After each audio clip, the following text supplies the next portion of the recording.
Hey everyone, I'm Julie Gunlock, host of the Bespoke Parenting Podcast. For those new to this program, this podcast is focused on how parents should custom tailor their parenting style to fit what's best for their families, themselves, and most importantly, their kids. Today, I am joined by my good friend, Larry O'Connor. Uh, He is host of the O'Connor and Company on WMAL 105.9 in Washington, D.C.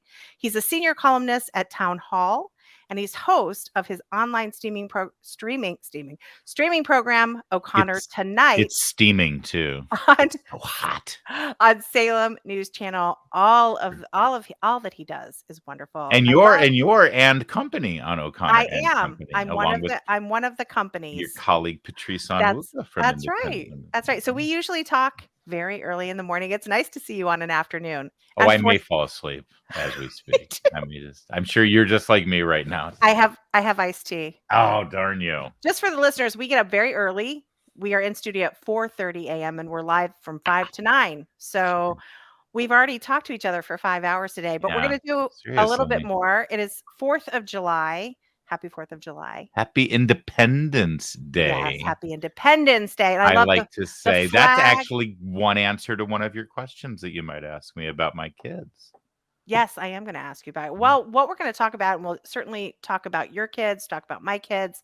But the subject of this podcast today is how to raise patriotic kids, which Yeah. didn't seem to be a big challenge a couple years ago, but seems to Right. increasingly be today. So I want to get into that. But most importantly, I want to talk. You have 4 kids, Yes, and you homeschooled, and I did. I hear a lot about your kids. But what is so interesting to me is one of your talk about a sign of patriotism. Your daughter just a couple weeks ago graduated from the Naval Academy. She did, yeah. She's an ensign in the Navy now. It's crazy. I'm so proud of her. I mean, I'm Yes, proud of all of my kids, of course. obviously, but when your kid stands up and raises her hand and swears to serve and everything that goes along with it, when she was contemplating joining the Naval Academy and making that her college option, it's not like she didn't have other options. Sure. Usually, kids who qualify for the Naval Academy have a lot going for them. Right. She actually got early acceptance to MIT. Oh, And yeah, and wow. it's so funny. Her school counselor in Southern California was like, "Well, you're going to go to MIT, Right. right?" And my Right. daughter was like, I'm, my heart is telling me Naval Academy. That's where I belong. I've always wanted to go there." And I kid you not, her counselor in Southern California literally said, "Well, that would be just such a waste." No. I know. Wow. Because I think in California, it's like they want to, brag that their Sure. students go to MIT, and there's this note that they look down on the military, right? Yeah.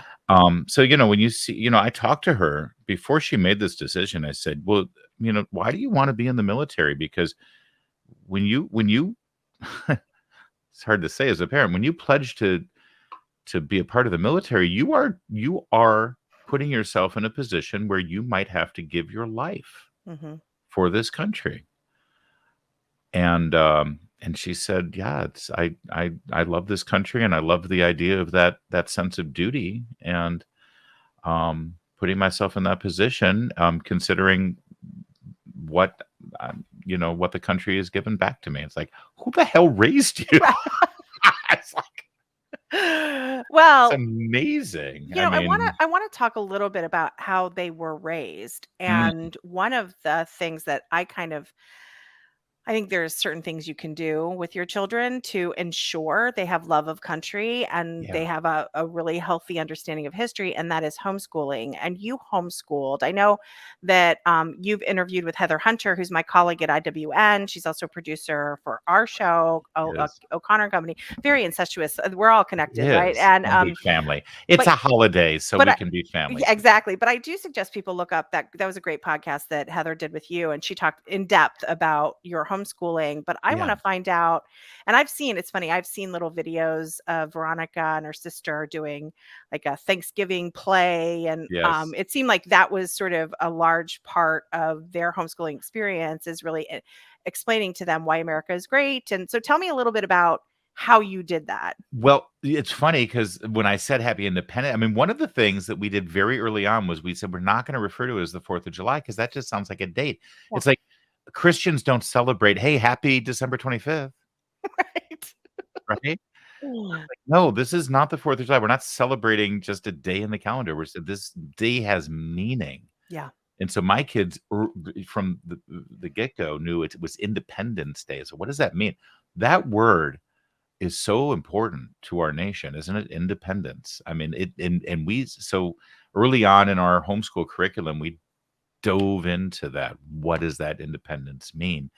And we very much were into meanings. It's like it's not just Memorial Day. This means something. And we very early, our family, my family does not have a huge history of service. My father's brothers served, but that was like Korean War era, and it seems so far away, But despite the fact that none of my brothers or sisters served in the military, we instilled in our kids deep respect for people who wore the uniform. They were all born. My oldest was born in 1999. My daughter Veronica, who is actually the one who is now in the Navy, she was born a month before 9/11. Oh. I was holding her in my arms that morning as I saw the towers falling. So we very much raised our kids in a very fresh from 9/11 era. Yes. And that patriotism and that love of our country, and recognizing that there is an existential threat of enemies to this nation. That was a big part of their childhood. Even if it's funny, we didn't actually tell them about what happened on September 11th until we felt they were old enough, Right. when they were 8 or 9, Right.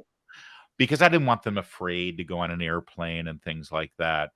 But because that was the era, like in the Bush presidency, fresh off the attacks of 9/11, it was very important to us to instill in our kids respect for the military. When we saw someone in uniform at an airport or wherever we were, we would go out of our way to thank them for their service. And it's just little things like that. It's not like you have to do a whole curriculum, but Right. you model for your children what's important and what we value, Yeah. like service, like the military, and love of our nation and respect for the flag. And they pick up on it. They pick up on it really quickly. You don't have to be too heavy-handed about it. And I know you're going to laugh at me and make fun of me. Probably. Yes. But, my background is in the theater. Before I got into radio, I was a manager in the professional Broadway theater. And I've learned I've learned a lot from theater. Think about it. Back in the Greek days, in the early day, theater is how we would teach history Yeah.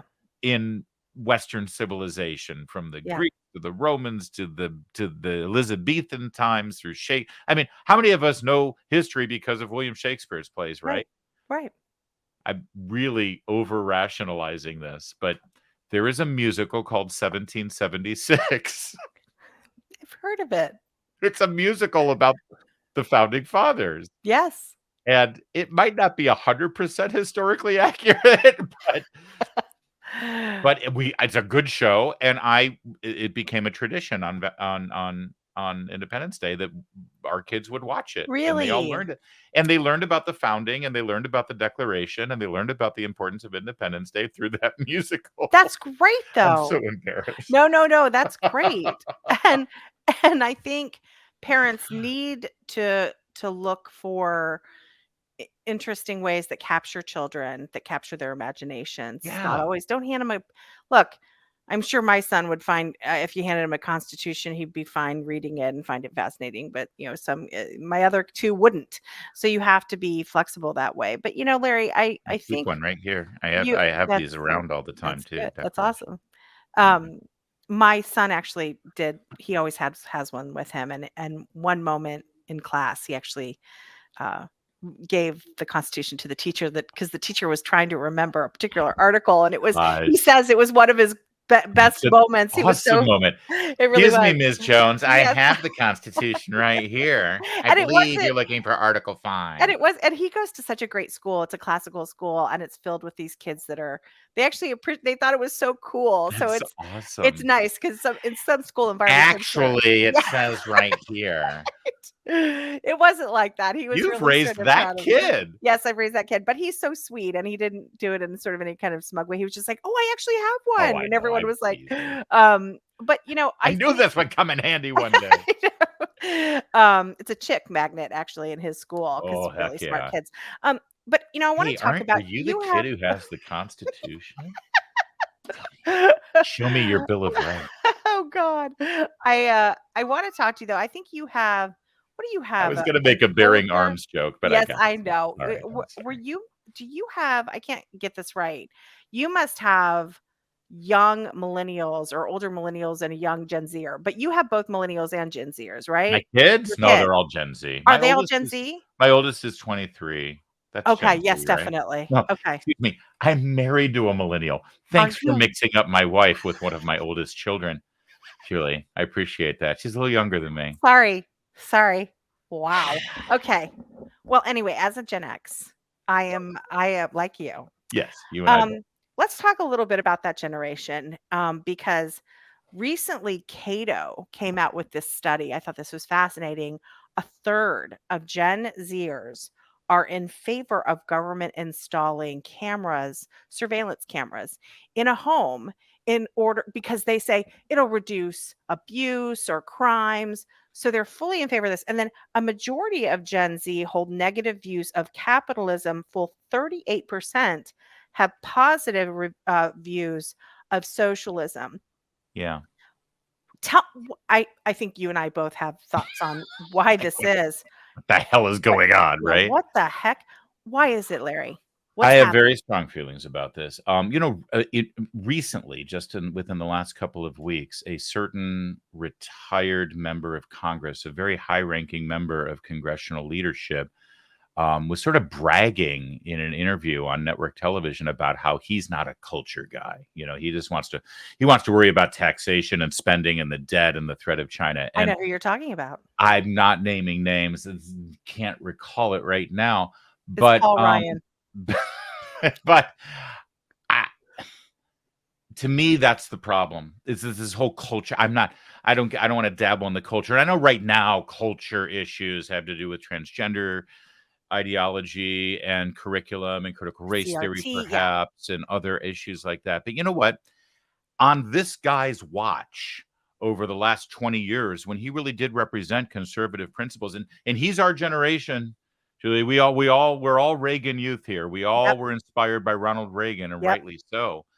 While he didn't ignored the culture because he's not a culture guy, and focused on spending and debt and things that are arguably very Social important. Security, Medicaid, entitlements, these things Sure, are very important important. stuff. And you try to make reforms, and they say you're going to throw grandma off a cliff in a wheelchair, And and so maybe that that leaves a is the mark. maybe the idea that any touching of Social Security and Medicare and all these entitlements, maybe that's also a cultural issue. That we Yeah, should teach kids that look, we've got to reform these things. We don't want people to starve. Maybe yeah. that's a cultural issue too. But while just focusing on that stuff, you sort of take your eye off something that, and again, God bless the guy. I want to live in Paul Ryan's America. I do. I want to go back to a time when Democrats and Republicans both thought this was the greatest country on the planet. Right. I'd love to go back to a time when both Republicans and Democrats can agree on basic issues of freedom and independence and all of those And things that are in protecting the kids. Constitution. Yeah. Yes. And the Yes. Fourth Amendment and right to privacy, and the fact that the government is not always your friend when it comes to search and seizure and all that stuff. The reason Gen Z now believes those things that you just said in that Cato poll is because the leaders of the conservative movement, our era, our generation, they walked away from things like, school board attendance and Yes. running for school board office and making sure that the curriculum is free of all of the agendas that have been infiltrated in there. The reason that Gen Z believes that capitalism is a problematic idea is because conservatives walked away from thinking that socialism would never be put into the mainstream of the public schools in our country. And look where we are, Yeah. because we took our eye off the ball. And now we have to go back and fight and say, well, wait a minute, you're teaching our kids socialism in government run schools. That's why kids believe that. It's because they've been taught it. Yeah. And because sadly, we conservatives, we got complacent and we thought, oh, well, we won the Cold War. We tore down the Iron Curtain, never knowing that they were going to start teaching communism in our own schools. That's So right. we got to get back in the game. And if that's a culture war, guilty, I'm ready to fight it. What also, I feel like we uh, deservedly so blame schools for a lot of where we see Gen Z and also a lot of millennials, this appreciation of socialism, this idea that surveillance is good, that government is good, that the government should really tell you what to do because they know better. Yeah. But I got to say, Larry, parents deserve a lot of blame too. And I am one of these parents who got angry during COVID. I am one of these angry parents that DOJ's probably got a file on. And Yeah. I am one of these parents who is really, really angry. But when I look at how when I became a parent, and look back at how when my mom was parenting, the explosion of these services that are provided in the school. Okay. So I Yeah. can I can drop my kid off at 6 a.m. and they get breakfast, and then there's aftercare, and there's all these enrichment programs. There are wellness centers that can give kids birth control, and STD screenings. Of course, you can't get an aspirin without calling mom, but you can get all this Right. other stuff. You can get, sent over for your testosterone. Band-Aid. You Yeah. can get sent over for your testosterone shot, but you can't get a Band-Aid.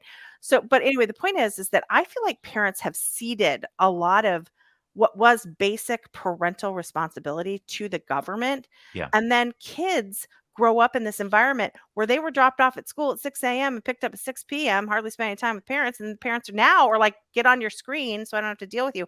I know Yeah. that I'm going on and on, No, you're but not wrong tell though. me, tell me what role parents have in this. Listen, you're right. Parents ultimately are responsible for their children, despite what your local school system might say, or your democratic leadership these days. Actually, oh, they're all our children. They're not your children. They're our Takes a children, right? village. Yeah. We are responsible, but honestly, I mean, I throw a little bit of grace that the parents' ways for a little bit, only because promises were made that, listen, this is the public school system, and we're gonna, we got all this funding, and we're gonna do this curriculum. It's like parents were told, number one, that their kids will be taken care of, and we didn't think we that who would have believed that public schools, government run schools, would get so awful so fast. Yeah. Yeah. Not just social, I mean, socialism, please. That's, and climate ideology. I mean, God, I yearn for the days that's the only thing we have to worry about from the Right. government schools, number one. And also, number two, listen, we parents were very much taken in by the idea of the consumerism in our society, that we get dual income. Absolutely, that means more money, and that means more things and more stuff and bigger house, and better lawn and better car and better vacations and all of that stuff. And the parents who made other decisions, and there was only one income, and they didn't go on the fancy vacations every year, and they didn't have the fancy car, but they were raising their kids different, and in the long run, I think they're probably happier. If I had to do it all over again, I might have made different decisions, I'll be honest. But that's one of the reasons why we decided to homeschool our kids. And why, I made sacrifices with my job so that I could stay home. And no, I didn't have as much money necessarily when they were littler, and I made those decisions, but it was because raising them at home and teaching them and being a part of their early years was a priority. It's not it we haven't embraced that as a priority for our kids necessarily. No, And I think that the pendulum's swinging back the other way. I I do. I think agree. we're seeing that now. So let me wrap this up by asking this last question, and any other thoughts that you want to add to this. But you know, you kind of touched on this. There are some more vulnerable parents who are not able to homeschool their kids, or they're not able to Mhm. send their kids to a private school of their choice. I send my Yeah. kids to classical schools. They tend to be much more conservative, and they definitely teach love of country. Um, what advice would you give parents who might be sort of stuck in their government assigned school? Maybe they don't have a lot of time Yeah. to supplement, but what can they do? What little things can they do? I would re-examine if that's really the case, especially now that we live in an age where the threshold to being able to work remote has lowered quite a bit. the cost of working from home, or at least one parent working from home, has because of high speed internet, because of video interaction and things. I think that I think you need to really re-examine it and re-examine whether it really is the case that a combination of one parent working from home and being able to carve out time throughout that day to be able to do a curriculum with your children, in addition to the other parent who may not be working from home full time, but when they come home, they can then, instead of having a beer and watching TV, they can then engage in half of, or at least a third of the school Yeah. curriculum. I mean, I worked from home when I was homeschooling my kids, but their mom and I made a deal because I didn't. I wasn't working from home doesn't mean that you're not working. Your focus is your job, a good portion of that time. So it's not like you're just, doing arts and crafts with the kids the whole time. But I was responsible for history.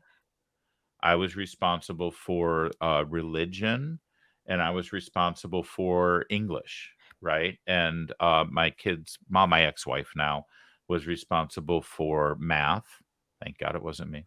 Oh, And yeah. science, Yeah. science, and like arts and crafts, and so more of the hands-on sort of that kind of thing. But I love the fact that I taught my kids how to read. I love the fact that I was able to read stories with them, and I could teach them how to write, and I could teach them punctuation. That's my strength. In history, I mean, God, history, teaching them world history and American history is basically just storytelling. You sit and you read a story to them, or you read it with them because they're reading along, and then there's quizzes, and you ask questions, and you do projects related to history. And how great is that? Yeah, Um, in the 18 months that I homeschooled, I so enjoyed learning along with my son yeah. things that, first of all, I was not taught in my public school in the middle of Illinois, but so I learned a Oh, lot I learned a about. ton when I was Oh my teaching my gosh, it's kids. great. I just want to quickly But real fast, I just wanna yeah. I mean, just if I could, because I know it sounds easy, but or I know it sounds like I'm making it sound easy, but if it really is a priority for you, you'd be surprised how moving to a different part of the country where it's a little bit cheaper, it's not even that far away from where you are right now, where I know it seems really expensive, but about an hour away from you, there's a much less expensive place to live. And you're in the same general vicinity, but suddenly you've got new opportunities because you're not spending so much on your home. And you'd be surprised if you make this your priority, if you make this your mission, how things start to fall into place a little bit easier. And You, and if it isn't the opportunity for you, I get it, and I'm sorry if I'm making it sound easier than it is. But you for some of you out there listening, it actually is kind of easy if you take the time and make it your mission. you are addressing the financial concerns people have, which are legion and Yeah. And understandable, but also there is the time issue. What I think people don't understand yeah. is Jack and I would start at 10, we'd be done by 1:30 or 2. Yeah. Because we would pack it in, That's right. and then he would go off and read a book or do it, and then I could do work. So just tell me quickly, and I know it's different. It's like, because I was at the time teaching a middle schooler, but Uh-huh. my goodness, when they're really little, it's Yeah. it's even easier. It So is. it's not a huge time. I don't think people understand. You are not going to be sitting there for 8 hours. Kindergarten curriculum with my oldest was 45 minutes a day, 4 days a week. That's And amazing. in teaching her how to read in kindergarten, my then 3-year-old learned how to read just through osmosis from being in the room. And you teach your kid to read when they're 3, the next thing you know, they're graduating from the Naval Academy. And they got into early And into early acceptance to MIT. MIT. And Yeah, and literally, I mean, before you know it, because that 20 years went by real fast. yeah.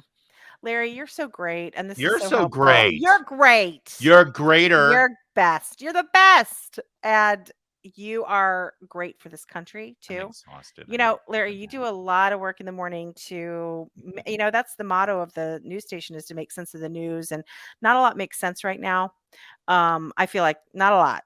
Yeah. especially on the culture front. So thanks for all you do, because I think that you have a very strong love of country, and that shines through on the show and everything you do at Town Hall and the Salem, Oh, thank and you. on the radio. So Well, I'll tell you, the resources and the support and the knowledge that I glean from all the work that Independent Women's Forum has done, and honestly, the infrastructure that you guys have created to be able to help people make sense of a very nonsensical world around us has been so invaluable. And I am forever in debt to Independent Women's Forum and the incredible energy that I get from all you guys, and also just from the members of the Independent Women's Network out there who are just fighting these battles in their neighborhoods. And they let us know on social media and through various ways how they are the tip of the spear. And it's just so gratifying to know that, listen, we got a lot in front of us, and we're fighting it, but we're not fighting it alone. We're fighting it together,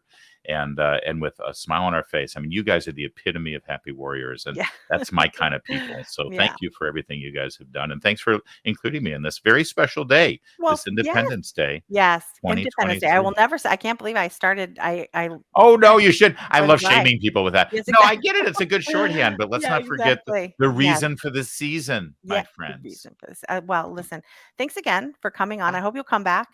I We all will. love you. Please We're have all me. big fans of Larry O'Connor at Aw, IWF. So, thank you, and all I'm right. your fan. All right. All right. Bye. Bye, Bye, Larry. everyone. The Bespoke Parenting Podcast with Julie Gunlock is a production of the Independent Women's Forum. You can send comments and questions to julie.gunlock@iwf.org. Please help me out by hitting the subscribe button and leaving a comment or review on Apple Podcast, Acast, Google Play, YouTube, or iwf.org. Hang in there, parents, and go Bespoke.